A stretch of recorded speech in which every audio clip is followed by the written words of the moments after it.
오늘의 주요 뉴스입니다. 문재인 정부 4년간 국가정보원 예산이 80억도 아닌 800억도 아닌 8천억 원 가까이 늘어나고 청와대 경호 인력도 급증한 것으로 나타났습니다.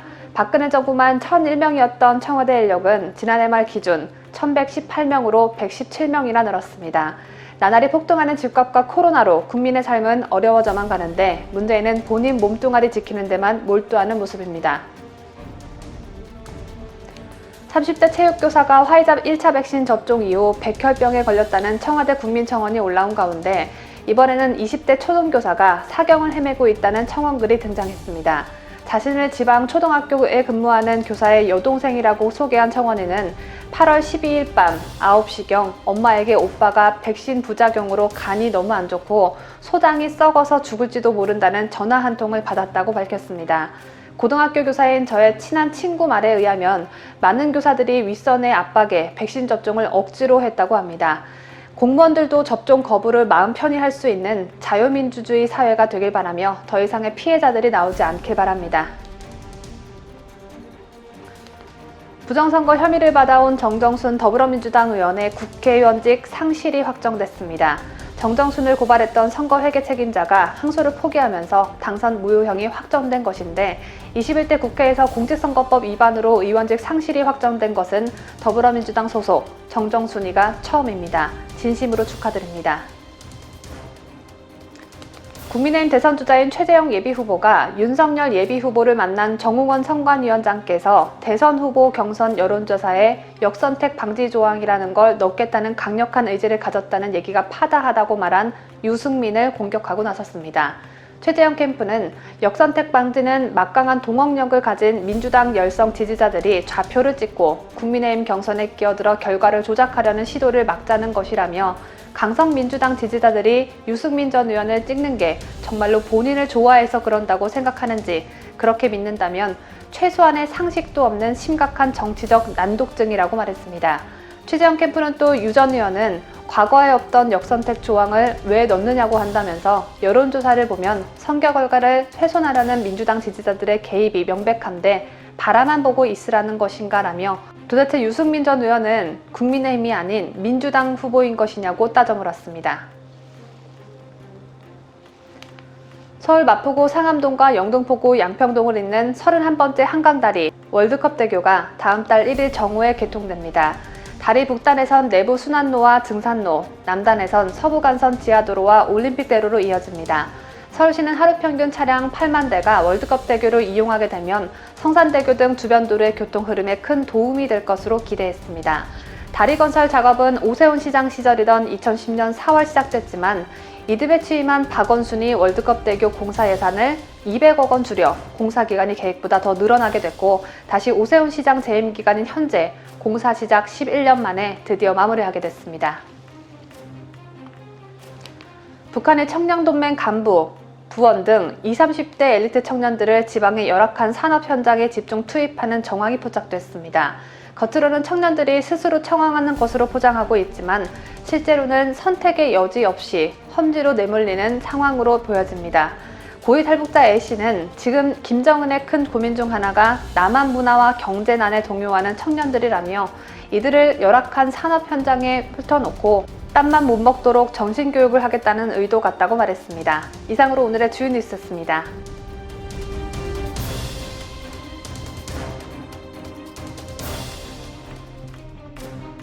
오전 7시에 7가지 소식을 전해드리는 뉴스탑 7, 지금 바로 시작합니다.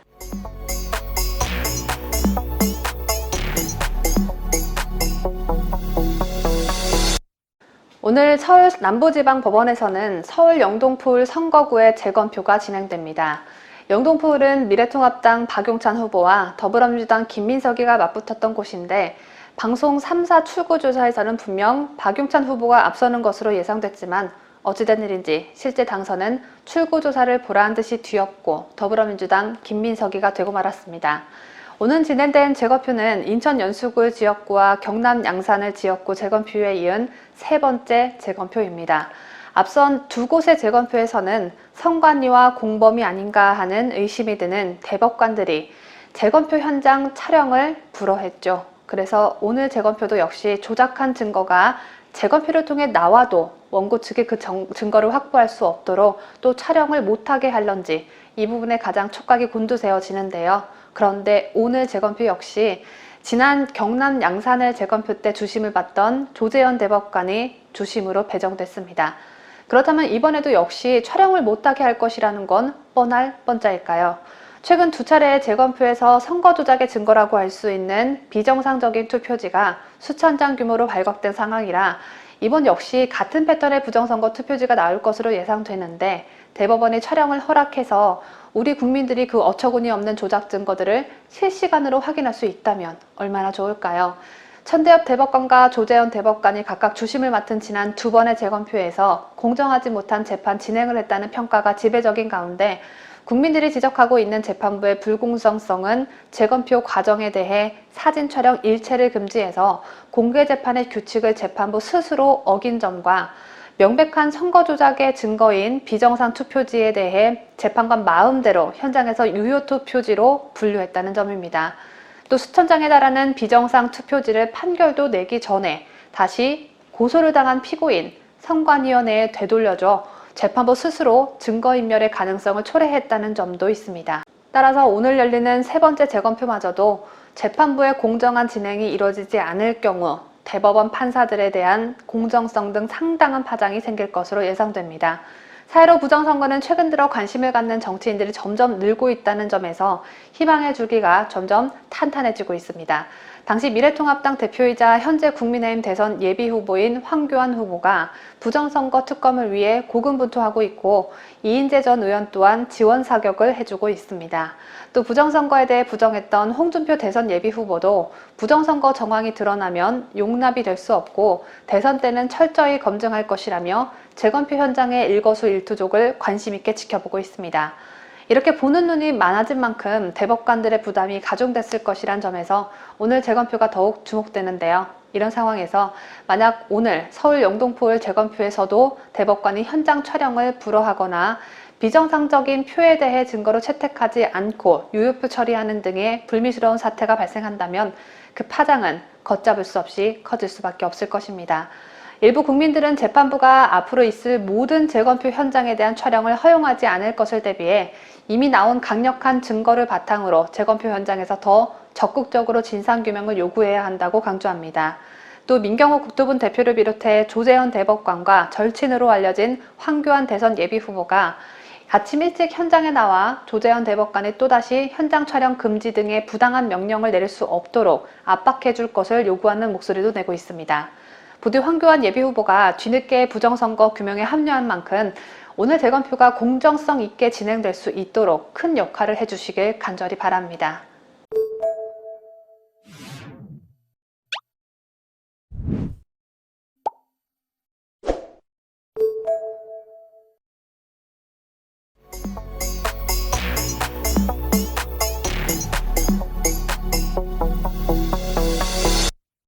더불어민주당은 바로 오늘 국회 본회의에서 언론규제법 강행 처리를 예고하고 나섰죠.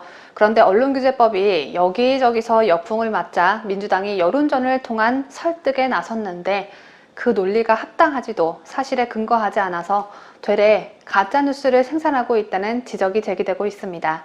가짜뉴스를 막겠다며 언론규제법을 만든 당사자들이 오히려 가짜뉴스를 생성해내고 있다는 지적입니다. 민주당은 언론규제법의 가장 큰 부작용으로 꼽히는 봉쇄 소송을 막기 위해 선출직 공무원과 대기업 임원 등은 징벌적 손해배상을 제기할 수 없도록 했다고 주장합니다. 그러나 권력자의 실세나 측근은 법의 사각지대에 위치하게 됐습니다.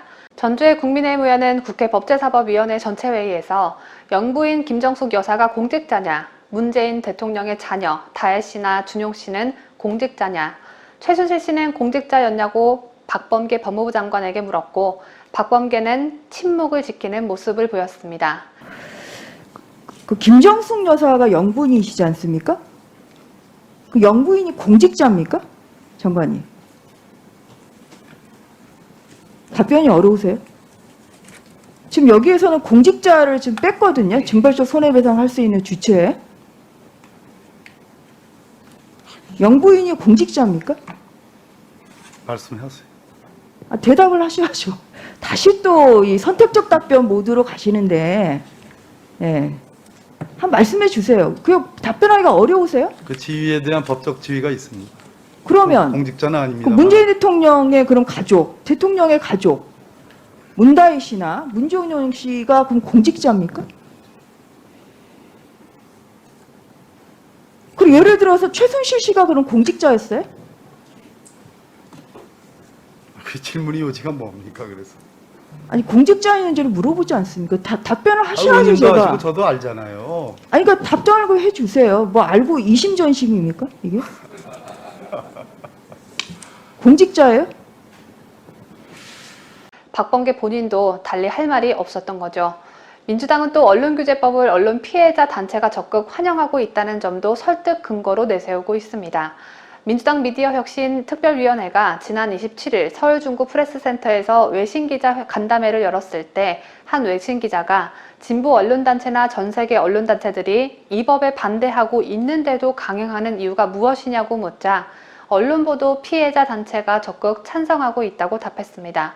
그런데 여러분, 언론 피해자 단체는 존재하지 않는 유령단체였습니다.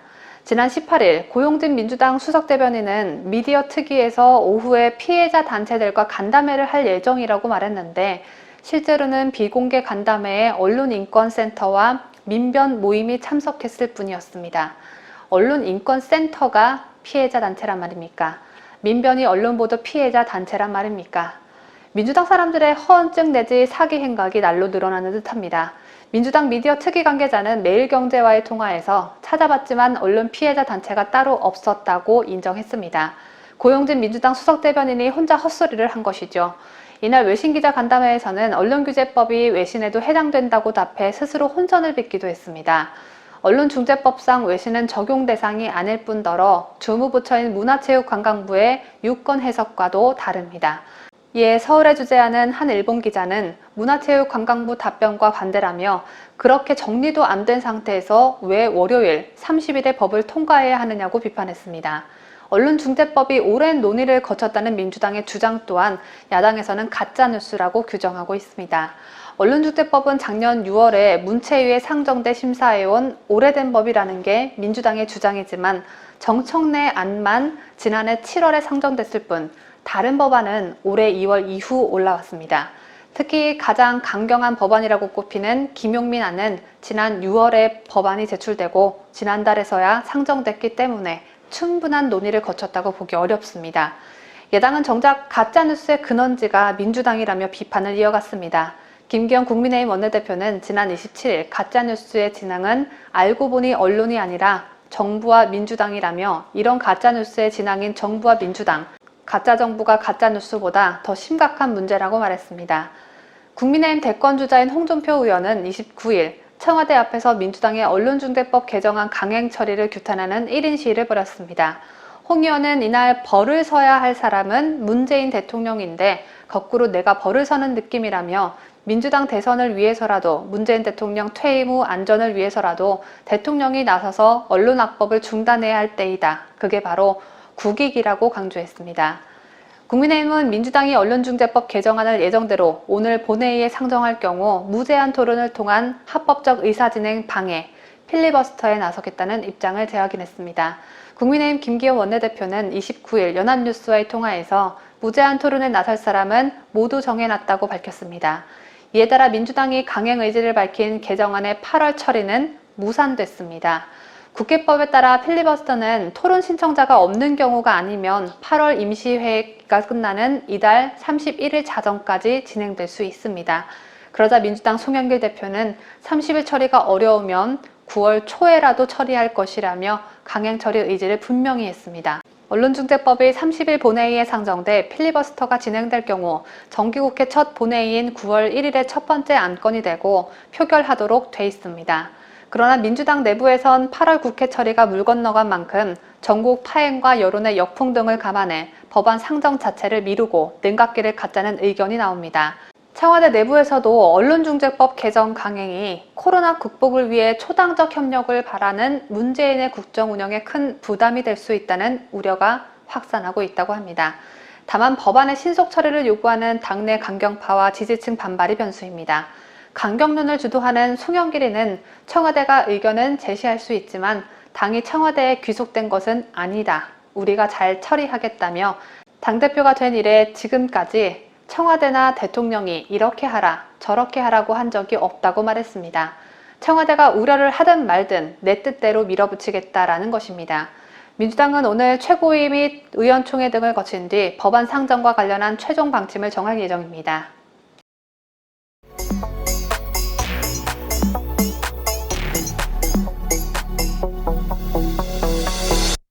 지난 27일 아프가니스탄 특별입국자 390명이 입국해 충북 진천 국가공무원 인재개발원으로 입소했죠.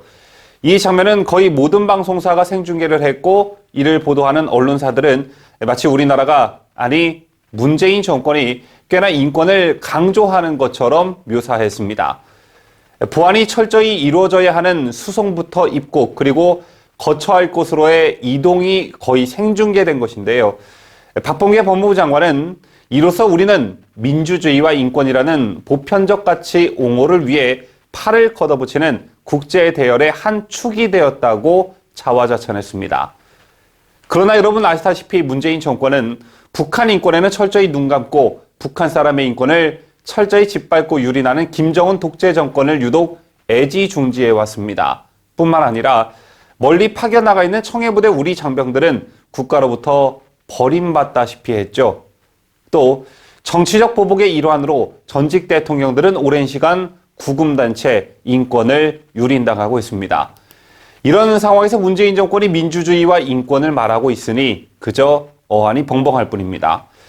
앞서 잠깐 말씀드렸지만 아프가니스탄 특별 입국자들이 국가공무원 인재개발원으로 입소하는 모습까지 생중계했어야 했나라는 그런 의구심이 드는데요. 강성국 법무차관은 진천까지 데려가 카메라샷을 받으며 아프가니스탄 특별 입국자 390명에 대한 국내 정착 지원 방안을 브리핑하기까지 했습니다. 이번 사안을 대대적으로 홍보하려는 목적이 있었을 텐데요. 그런데 사고는 엉뚱한 데서 터졌습니다. 주말에 이미 소식을 접하셨을 테지만 브리핑은 야외에서 진행이 됐는데 시간당 10mm 안팎의 비가 내리고 있었습니다. 그런데 강차관 뒤에서 법무부 차관실 보좌진 한 명이 아스팔트 바닥에 무릎을 꿇은 채 우산을 든 손을 머리 위로 뻗었습니다. 차관이 비를 맞지 않도록 우산으로 막아준 것인데요. 보기에도 힘들어 보이는 저 자세로 이 직원은 브리핑이 진행되는 동안 우산을 계속 받쳐들었습니다. 저는 이 장면을 보면서 법무부 차관을 비롯한 이 자리에 있던 정부 관계자 그 누구 하나 이 모습이 국민들에게 어떻게 비춰질지 생각조차 하지 못했다는데 경악을 금치 못했는데요. 저래놓고 인권 타령을 하고 있으니 북한 김여정의 말처럼 지나가던 소가 웃을 일이 아닐 수 없습니다. 그런데 이 사건이 벌어지고 주말을 거치면서 또 다른 논란거리가 생겼습니다. 종편 등에서 여권 성향 패널마저 쉴드 쳐주기가 어려운 이번 사안을 더불어민주당 고민정 의원이 어떤 독특한 이해하기 힘든 관점으로 바라봐 논란이 되고 있는 것인데요. 더불어민주당이 궁지에 몰릴 때 쓰는 치트키가 몇 가지가 있죠. 이명박 박근혜 탓, 촛불 정신 지켜 세우기, 이것 말고 또 자주 쓰는 게 바로 언론 탓입니다. 고민정 더불어민주당 의원이 법무부 직원에게 무릎을 꿇고 우산을 받치게 한 강성국 차관에 대해 황제의전이라며 비판한 언론 보도를 두고 돈과 직결된 클릭수 때문이라고 주장해 논란이 되고 있습니다. 고민정 의원은 온라인 클릭수에 좌우되는 언론 환경을 바꿔야 한다며 열심히 취재한 기사는 읽히지 않고 이런 자극적인 기사만 읽히며 악순환은 반복된다면서 언론의 신뢰도는 끝없이 추락한다며 이같이 주장했는데요. 그러면서 고 의원은 이번 일이 기자들의 요구에 의해 발생한 것이라는 점도 강조했습니다. 즉 법무부의 일방적 행동이 아닌 기자들의 요구에 맞추다 보니 생겨난 일이라며 마치 법무부 대변인 역할을 자처하고 나섰는데요. 더불어민주당 고민정 의원, 여러분 아시다시피 윤미향과 더불어 어떻게 이런 사람이 국회의원을 할 수 있을까라는 생각이 절로 들게 하는 의원 중 한 사람이죠. 이와 더불어 그가 가지고 있는 정신세계가 도대체 무엇인지 정말 궁금하게 만드는 사람이 아닐 수 없습니다. 아무래도 이번 주로 예정돼 있는 언론재갈법 국회 본회의 통과를 앞두고 이번 사건을 언론 탓으로 돌려 여론을 유리한 쪽으로 돌려보려는 그런 심산이었겠으나 이 같은 고민정 의원의 SNS 글은 인터넷 등에서 화제가 되면서 강한 비판과 역풍을 맞고 있었습니다. 제 생각에는요, 고민정 의원 같은 경우 더 이상 국회의원직을 수행할 수 없을 정도로 공감 능력을 상실했다고 보는데요. 처음에는 초선이니 실수도 한두 번 정도는 할 수 있겠지라고 생각했는데 이해할 수 없는 언행들이 계속적으로 반복되다 보니까 무엇 때문에 사람들이 고민정 의원 자신에게 화가 나는지, 무엇 때문에 자신이 국민들에게 손가락질을 받고 있는지 그 자체를 이 사람이 모르고 있다는 생각마저 듭니다. 여기에 더해 좌파 특유의 뻔뻔함까지 더해져 회생이 불가능한 상태로 빠져들고 있다는 그런 생각마저 드는데요. 고민정 의원은 자신과 관련한 인터넷 댓글들을 꼭 정독해 보시기를 바라겠습니다. 사람들이, 국민들께서 어떤 비판과 비난을 하고 있는지 잘 살펴보고 그 비판과 비난에 공감을 못하겠으면 국회의원 배지를 그냥 스스로 내려놓는 게 바람직하다고 저는 생각합니다.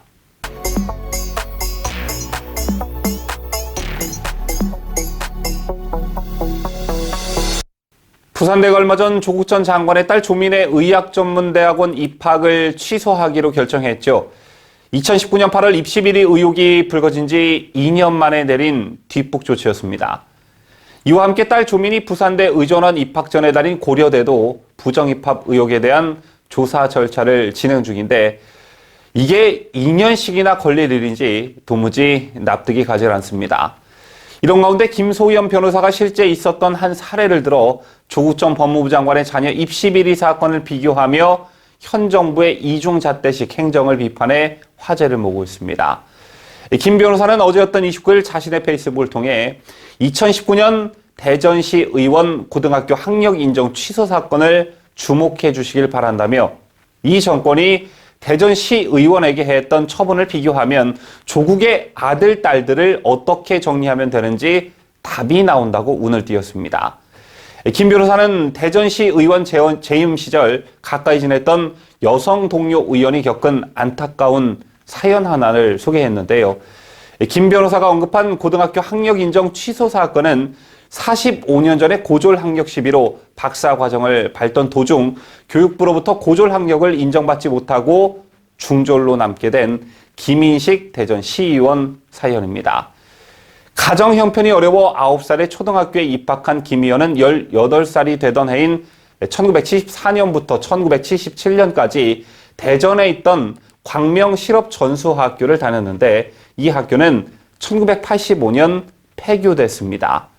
이후 김 의원은 2005년 충북 청주에 있는 주성대 청소년 문화복지과에 입학해 2007년 졸업했고 한밭대 경영학과에 편입해 학사학위를 받았습니다.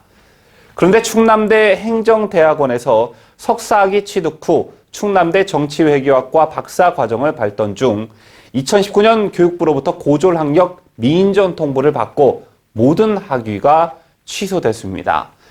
고등학교 학력 인정이 안 되는 줄 모르고 다녔던 직업학교에 대한 내용이 드러났기 때문이었죠. 사선 시의원으로 제7대 전반기 의장을 지낸 김 의원은 중졸로 남게 되자 극심한 좌절감에 빠져 고통스러운 삶을 살아오다가 결국 고교 과정을 다시 밟기로 결심하고 올해 3월부터 대전시 산하 평생교육진흥원이 운영하는 2년제 교육기관인 대전시립중고등학교 야간과정을 다니고 있는 것으로 알려졌습니다. 이 김인식 대전시의원의 사례 경우 김 의원 본인이 정말 몰랐다라고 밖에 볼 수 없는데요. 만약 45년 전 다닌 광명실업전수학교가 고교 과정 졸업이 인정되지 않는다는 것을 본인이 알았더라면 그 후 그렇게 오랜 시간과 돈을 들여 대학 과정에서 학사, 석사, 박사 과정을 밟지는 않았겠죠. 이런 안타까운 동료 의원의 사연을 소개한 김소연 변호사는 대한민국은 사회적 특수 계급 창설하면 안 된다는 조항이 헌법의 명문으로 규정되어 있는 나라이다라며 조국 집안이 특별 취급을 받을 이유가 하나도 없다라고 말했습니다. 이어 정유라, 숙명여고 쌍둥이 등 그동안 수많은 입시 부정과 허위 학적 기재 판례에 따라 처벌하고 행정 처분해야 한다며 같은 것은 같게 다른 것은 다르게 형평성에 맞게 처분해야 한다. 그게 김제동이 사랑에 맞지 않는 우리 헌법의 원리라고 꼬집었습니다. 그러면서 김 변호사는 윤해 교육부 장관이 45년 전 고등학교 학력 인정 취소하는 데 걸린 시간은 2달이 채 안 됐다며 그보다 더한 범죄가 드러나는 조국 아들, 딸은 2년이 지나도록 아무 절차가 진행되지 않았다. 이 집구석에 대한 동정은 1도 가질 필요가 없다고 지적했습니다. 김 변호사는 마지막으로 동정과 공감으로 우리가 살펴야 할 분들이 많다며 전관 변호사들 우르르 몰려가 변호하고 접견하는 이 집구석에 쓰는 마음 그 자체가 사치이고 시간 낭비다라고 일갈했습니다. 가정이 풍비박산난 가운데서도 SNS를 끊지 못하고 있는 조국이 김소연 변호사의 이른바 팩폭에 어떤 입장을 보일지 귀추가 주목됩니다.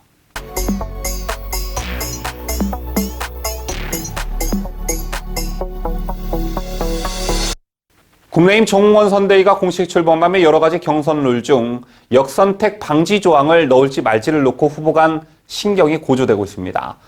여러분께서는 이 역선택 어떻게 생각하시는지요? 저는 역선택 방지 조항을 반드시 넣어야 한다는 입장인데요. 상대당 지지자들이 불순한 의도로 조직적으로 개입할 가능성을 배제할 수 없기 때문입니다.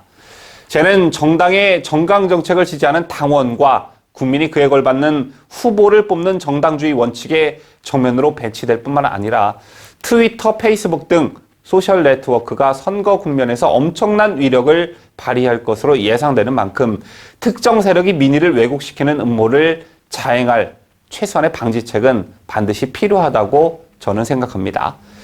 현재 국민의힘 후보들의 입장을 보면 당 지지세가 약한 홍준표, 유승민 후보는 역선택 방지 조항 삽입에 반대 입장을 보이고 있는 반면 윤석열, 최재형 측에서는 반대 입장을 나타내고 있는데요.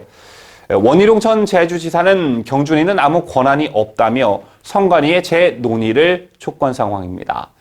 현재 국민의힘 선거관리위원회는 역선택 방지 조항 등 경선 룰에 대해 아직은 결정된 바가 없다는 입장입니다.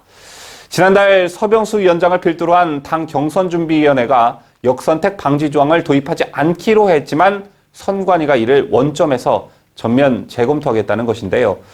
국민의힘 선관위원장인 정 전 총리는 어제 동아일보와의 통화에서 경선을 어떤 절차와 방법으로 해야 할지 고심하고 있다며 경준위에서 마련한 것은 아니기 때문에 필요에 따라 가감을 하기 위해 하나씩 심의하고 있다고 밝혔습니다.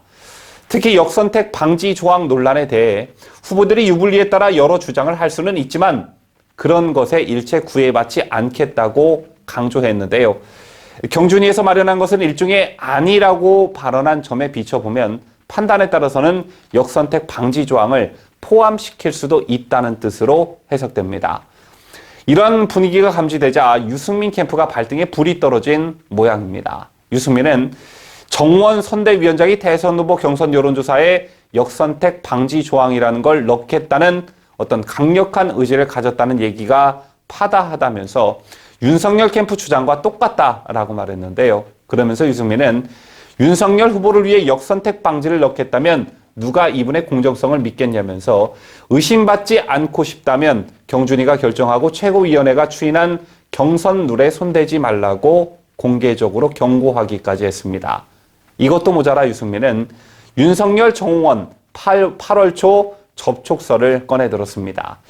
지난 5일 윤 전 총장의 휴가 기간 중 윤 전 총장이 정홍원 전 총리 사무실을 방문한 사실을 거론하며 뭔가 어떤 내통했다는 프레임을 씌우려는 뉘앙스를 풍기기도 했는데요.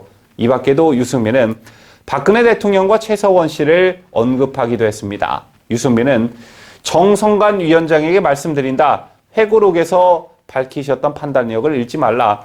국정농단 사태 때 박 전 대통령에게 최순실을 어떻게 알게 됐고 그가 부당한 짓을 한 일이 있었다면 이를 언제 알았는지 밝히라고 말씀하셨다라는 그 판단력만이다라며 이제 와서 윤 후보에게 일방적으로 유리한 불공정한 경선 룰을 정권 교체를 포기하는 경선룰을 만든다면 그 책임은 전적으로 선관위에 있음을 분명히 경고한다고 목소리를 높였습니다. 이 밖에도 유승민은 비교적 긴 페이스북 글을 통해 정홍원 선관위원장과 윤석열 후보의 밀착 프레임을 짙게 들이우면서 센 발언들을 늘어놨는데요. 심지어 트럼프 전 미국 대통령의 이름까지 거론하며 트럼프만큼은 정말 싫었던 평생 공화당원들이 이번에 바이든을 찍어 바이든이 이겼다는 사실관계가 전혀 확인되지 않는 말도 늘어났습니다.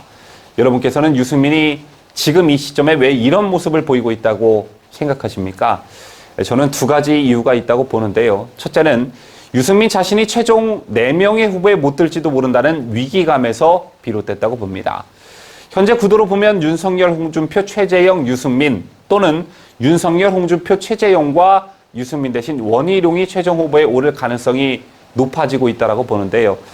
배신자라는 점 때문에 당심을 얻기 힘든 유승민의 처지에 더해 중도층으로의 확장성도 홍준표 후보가 먼저 선점하면서 유승민의 포지션이 꽤 애매해졌습니다. 그리고 두 번째, 바른정당 세력들을 규합해 당권을 잡으려 했지만 일단 원내대표 선거에서 유이동 의원이 처참히 깨졌고 이준석은 대표 자리에 올랐지만 최근 녹음 파일 파동 등으로 이준석 리스크가 발생하면서 리더십에 큰 타격을 받았죠.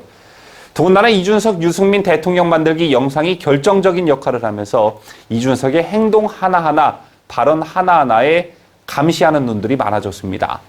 이런 상황에서 민주당 지지자들의 역선택만이 유일하게 4강 후보에 들 수 있다는 어떤 그런 생각을 했던 것 같은데 이걸 정홍원 선대위원장이 제고할 움직임을 보이자 발악을 하고 나선 것이라 볼 수 있습니다. 여기서 한 발짝 더 나아가 자꾸 이런 명분들을 차곡차곡 쌓아 나가면서 즉 정홍원 선대위원장이 공정하지 못하다, 윤석열 후보 등 특정 후보랑 유착하고 있다는 어떤 명분들을 만들어 나가면서 결정적인 순간에 경선 불복까지 갈 수도 있다고 보는데요. 유승민이라면 충분히 가능한 얘기가 아닐까 생각합니다.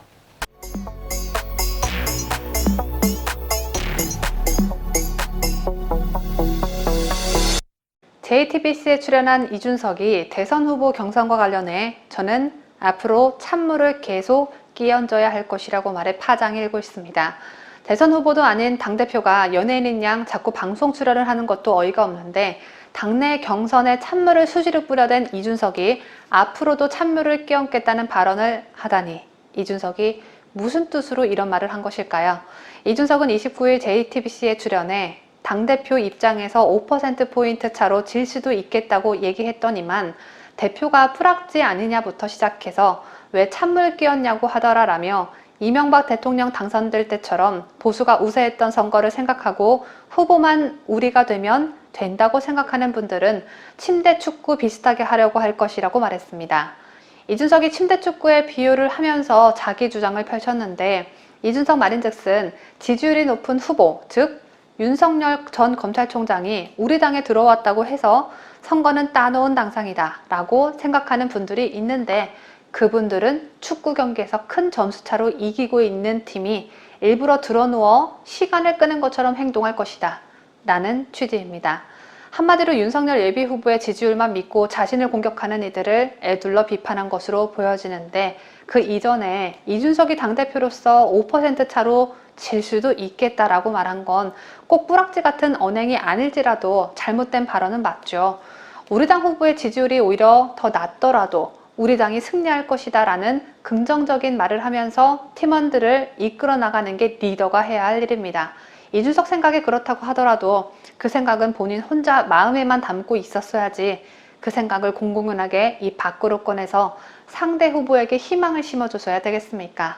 본인의 뿌락지 소리를 듣게 행동해놓고 뿌락지 소리에 기분이 나빠 앞으로도 계속 찬물을 끼얹겠다고 오기를 부리는 것 같아서 마치 놀이공원에 놀러간 3살짜리 아기가 집에 안 가겠다고 계속 땡깡 부리는 모습을 보는 것 같습니다. 나 집에 안 가고 여기서 계속 놀 거야 라고 고집 부리는 꼬맹이랑 수많은 정치 선배들이 충원을 해줘도 나는 계속 찬물을 끼얹을 거야 하는 이준석이랑 별 차이가 안 난다는 말입니다.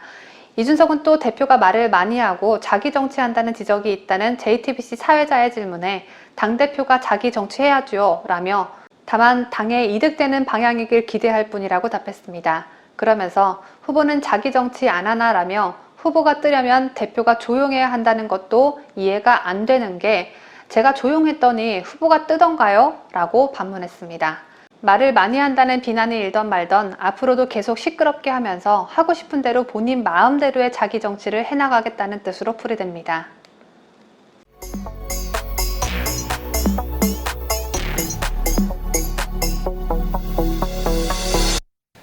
시간을 조금만 돌이켜 생각해보면 이준석 리스크 얘기가 본격적으로 나왔던 게 바로 재난지원금과 관련한 대형 사고였죠. 이 대표와 송영길 민주당 대표가 만찬 회동을 가졌고 코로나19 확산에 따른 사회적 거리두기 강화에 맞춰 자영업자, 소상공인에 대한 어떤 지원을 크게 늘리고 재난지원금도 80% 선별 지원이 아닌 전 국민으로 확대하는 쪽으로 검토하기로 했다고 발표했습니다. 그리고 이 소식은 전 국민 재난지원금 합의란 내용으로 타전이 됐는데요. 기존의 국민의힘의 당론과 다른 내용이 발표가 되자 김기현 원내대표를 비롯한 지도부는 화들짝 놀라 합의가 아니다. 당 입장은 달라진 게 없다라고 서둘러 해명하고 나서는 어떤 촌극이 벌어지기도 했습니다. 시간을 돌이켜 생각해보면 이때 이준석 대표가 자신의 말에 대한 무게감을 조금이라도 깨달았더라면 이준석 리스크라는 말은 금세 사그라들었을지도 모르겠습니다. 하지만 그 뒤로도 이준석의 연행은 가볍기 짝이 없었고 당대표와 특정 대선 후보의 갈등이 온 언론을 뒤덮였었죠. 경험은 미천한데 말이 많고 가벼운 이준석이 당대표가 되면 무슨 사고가 터질지 모른다는 우려와 특정 대선 후보 유승민을 대통령으로 만들고 싶어하는 이준석에 대한 걱정들이 현실화되는 순간을 지지층들은 맞닥뜨려야만 했습니다. 아마 동료 의원들도 그간 내가 이준석과 통한 내용들이 혹시 녹음되지는 않았나, 이걸 이준석이 가지고 있는 것은 아닌가 긴장 좀 했을 듯한데요. 어찌됐든 뒤늦게나마 이준석 대표는 사과를 했고 재발 방지를 약속했지만 이준석의 가벼운 입이 다시 재가동된 듯합니다. 이게 유승민이 발악하기 시작한 시점과 맞물리면서 또다시 오해를 받기 딱 좋은 상황으로 흐르고 있는데요. 이준석이 또 윤석열 후보에 대한 일종의 정치평론가적 평가를 내놨습니다. 이 대표는 지난 23일 녹화에 어제 공개된 KBC 광주방송 등 지역 민방 9개사 특별대담에서 대중정치인으로서의 면모가 있다라고 윤석열 전 총장을 평가했습니다. 그러면서 윤 후보는 지금 대한민국 어느 지역에 가서 손을 흔들어도 화답해주는 분들이 있을 것이라고 덧붙였는데요. 하지만 칭찬은 여기까지. 이준석 대표는 지금까지는 후보의 행동이나 행보나 캠프의 구성이 그것과는 다소 다른 모양새로 되고 있는 것 같아서 솔직히 아쉽고 미진하다고 덧붙였습니다.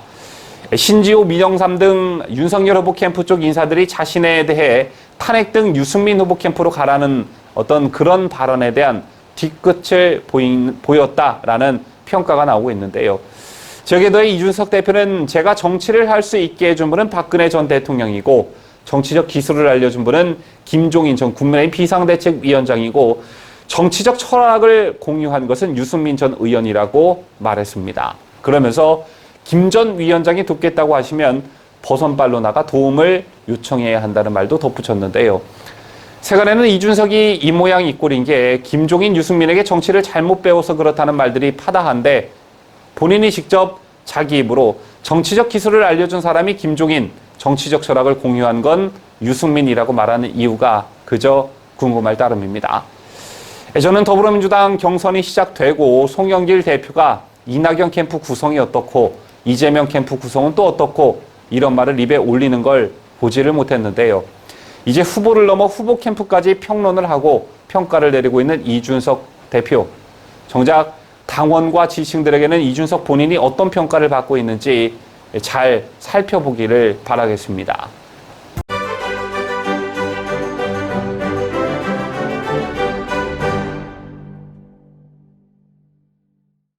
이상으로 저희가 준비한 뉴스를 모두 마치도록 하겠습니다. 구독자 여러분 모두 활기찬 한 주 맞이하시고요. 저는 내일 다시 찾아오도록 하겠습니다. 지금까지 저는 자유대한민국을 수호하는 뉴스데일리 베스트 민앵커였습니다. 끝까지 시청해주신 여러분 대단히 감사합니다. 뉴스데일리 베스트는 구독자 여러분의 소중한 구독료를 운영합니다. 여러분의 자발적 구독료 참여를 기다립니다.